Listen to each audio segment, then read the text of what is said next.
mardi 2 avril 2025. Mesdames et messieurs, bonsoir et bienvenue à tous. L'ERTM et l'UNICEF renouvellent leur contrat de partenariat qui existe depuis plus de 30 ans.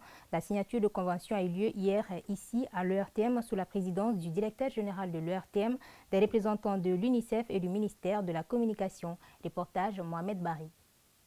L'UNICEF, dans sa dynamique de toujours venir en aide aux enfants afin de faire d'eux des cadres modèles de demain, a renouvelé sa convention avec l'ERTM, existant maintenant depuis plus de 30 ans. La dite convention entend poursuivre le même but pendant de longues années. Nous attendons toujours de l'ORTM ce que l'ORTM fait de mieux, c'est-à-dire faire entendre la voix des enfants, c'est-à-dire aussi faire de telle sorte que les populations et les communautés sont informées et éduquées sur comment supporter les enfants pour qu'ils deviennent les citoyens de demain. Le DG de l'URTM a salué l'UNICEF pour ce nouveau partenariat gagnant-gagnant visant à mettre en lumière des prodiges de demain. L'UNICEF fait beaucoup à l'endroit des enfants, mais pour communiquer à l'endroit des enfants, il faut avoir une stratégie. La stratégie, c'est nous qui la mettons en place avec bien évidemment les techniciens de l'UNICEF. Nous faisons en sorte que les enfants soient vraiment dans leurs droits. La signature de cette nouvelle convention montre la détermination de l'UNICEF à garantir un avenir meilleur aux enfants à travers l'audiovisuel. Le Mali, à l'instar de la communauté internationale, célèbre ce 2 avril la journée mondiale de l'autisme. Ainsi, l'association Diguia a organisé une conférence-débat pour informer et sensibiliser la population. Le Centre d'adaptation sociale au Mali pour enfants autistes a abrité les festivités de cette journée placée sous le thème « L'implication de la famille et la communauté dans la prise en charge et suivi des autistes pour un résultat plus efficace ». Les détails avec Mariam Koulibaly. Tous habillés en bleu, couleur associée à la sérénité et à l'honnêteté, mais pas que. Cette couleur a une connotation particulière pour les autistes. C'est le symbole de la journée mondiale de sensibilisation à l'autisme. Cette journée est une occasion de mieux connaître ce handicap, ce trouble du neurodéveloppement qui affecte notamment le comportement, le langage et les interactions sociales. Cette journée aujourd'hui doit pouvoir changer la mentalité, surtout pas de la population, surtout. Nous demandons beaucoup à la communauté, à l'autorité, de s'impliquer davantage parce que ça ne peut pas se guérir, mais ils peuvent vivre avec, ils peuvent être autonomes avec, ils peuvent faire leur vie avec, gagner leur vie avec.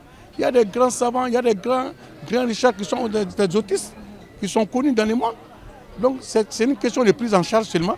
L'autisme est un ensemble de symptômes qui évoluent tout au long de la vie de l'enfant et de l'adulte. Des symptômes différents d'une personne à une autre. Ce handicap reste toujours méconnu pour la plupart de la population. Pourtant, une prise en charge précoce et efficace peut aider l'enfant autiste à s'améliorer.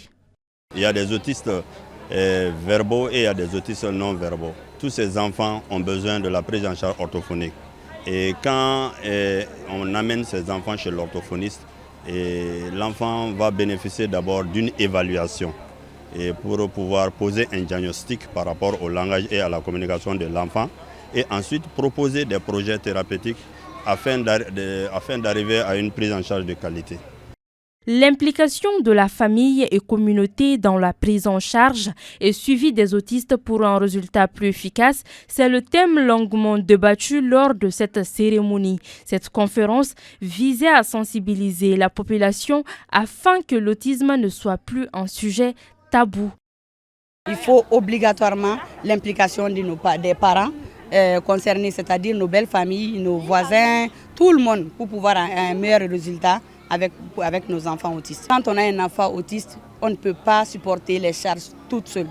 Non, on ne peut pas. On a besoin de l'aide de nos maris, de nos belles familles, de nos voisinages, de nos parents, de tout le monde, de toutes les couches sociales.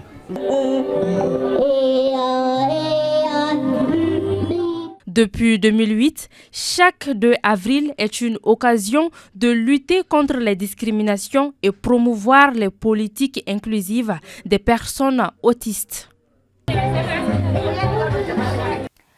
Assemblée générale à la maison des anciens combattants, une idée de l'association des anciens combattants, des militaires à la retraite, veuves et victimes de guerre. Il était question d'évoquer les fonctionnements de l'organisation. Suivons tout ça avec Fatoumata Touré et Abdoulaye Diarra. Située en plein centre commercial du district de Bamako, en commune 3, la maison des anciens combattants est rattachée au ministère de la Défense. Elle abrite l'association des anciens combattants, des militaires à la retraite, des veuves et des victimes de guerre. Fondée le 11 avril 1960, cette association est l'une des premières au Mali, créée par ordonnance en 1959. Sa mission principale est d'améliorer les conditions de vie des anciens combattants et de défendre leurs droits. Comme toute association, maintenant a pour mission maintenir et consolider les liens sociaux de solidarité entre ses membres et de défendre leurs intérêts matériels et moraux. Ça, c'est primordial pour toute association. L'association a aussi pour mission de servir d'appui conseil aux forces de défense et de sécurité. Vous conviendrez avec moi que donc, il y a des intérieurs sur ces appuis conseils aux forces de défense et de sécurité. Ce n'est qu'en 2002 que l'État a créé l'Office national des anciens combattants, des militaires à la retraite, des veuves et des victimes de guerre. Cette structure permet une gestion plus organisée des retraités militaires au Mali. Pour partir à la retraite, il faut certaines choses. Les anciens combattants à la retraite, pour partir à la retraite, ont certainement des appréhensions, beaucoup d'appréhensions. Parce que vous changez de milieu. Les retraités expriment leur reconnaissance pour les nombreuses opportunités offertes par cette structure. Ils apprécient le soutien constant dans leur quotidien. Dieu merci. Aujourd'hui, un effort significatif a été fait. Un effort colossal a été fait en faveur des forces armées et de sécurité. Tous les 3 mois, il fallait venir chercher ta retraite. Et tu fais 45 jours à chercher. Donc ça fait 4 mois et 15 jours. Aujourd'hui, chaque mois, on prend quelque chose, comme les salariés. Ça, c'est des choses qui effacent les appréhensions. Le ministère de la Défense, leur département de tutelle, met tout en œuvre pour garantir une retraite paisible. Cependant, les retraités reconnaissent également leurs devoirs envers le ministère. En retour maintenant, qu'est-ce que l'ancien combattant aussi fait ou doit faire pour le ministère de la Défense? C'est ça qui est important. Nous, anciens combattants,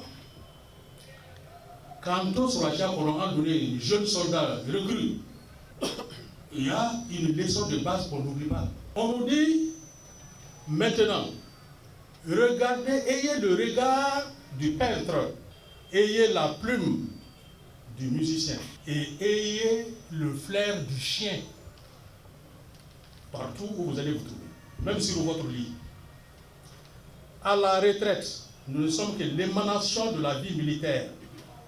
On se sert toujours de ces vertus pour rendre service aussi à l'armée. Les anciens combattants collaborent avec le Conseil national des personnes âgées dans le cadre d'un fonctionnement similaire à celui de l'association. Cette collaboration vise à renforcer la cohésion sociale et à promouvoir l'intégration des bénéficiaires dans la société. Après le mois béni de Ramadan, certains fidèles font ce qu'on appelle le jeûne de 6 jours. Il s'agit d'un jeûne effectué durant une période appelée Shawwal ou Selifitini Kalo. Pour comprendre les bienfaits de ce jeûne, notre reporter Bakari Kabadiakite s'est entretenu avec l'imam Amidou Mohamed Moussa Diallo. Suivant.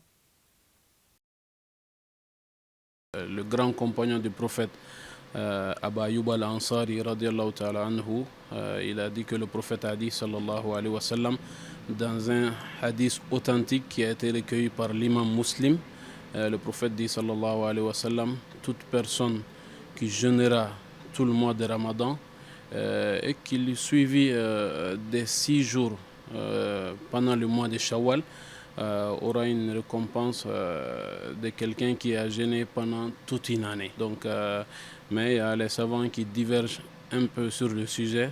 L'imam Malik nous dit que ce jeûne des 6 jours du mois de Shawwal est détestable. Pourquoi? Parce que au temps de l'imam Malik, Il craignait que les gens ne confondaient pas le jeûne du mois de Ramadan, qui est une obligation, et les 6 jours de Shawwal, qui est un acte méritoire. Donc il faut faire la part des choses. Et puis l'imam Malik dit aussi, il ne faut pas que on a fêté le dimanche, donc lundi, aussitôt commencer avec les 6 jours, il dit que c'est détestable. Donc il faut faire la part des choses. Il faut laisser un bout de temps entre le Ramadan et le jeûne des 6 jours de Shawwal. Mais il y a des savants qui disent aussi, tu peux commencer même le lendemain de la fête.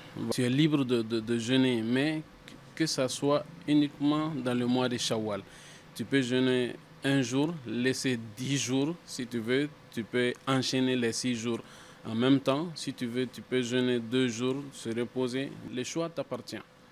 Quelqu'un qui a fait toute sa vie, il jeûne le mois de Ramadan, il enchaîne avec les 6 jours. Donc c'est comme tu as jeûné pendant toute ta vie. Voilà. Mais aujourd'hui, on constate qu'il y a des gens qui nous découragent par rapport à cet acte-là. Donc vraiment, je lance un appel à tous les musulmans. Il ne faut pas voir un musulman qui est en train de faire une adoration, tu es en train de le décourager. Voilà, donc il faut qu'on soit tolérant, il faut qu'on soit pacifique. Donc c'est juste pour des actes méritoires, pour mieux se rapprocher du Tout-Puissant Allah. Voilà, c'est là-dessus que s'achève donc cette édition. Merci de votre attention. Très bonne soirée à tous et bonne suite des programmes sur ORTM2.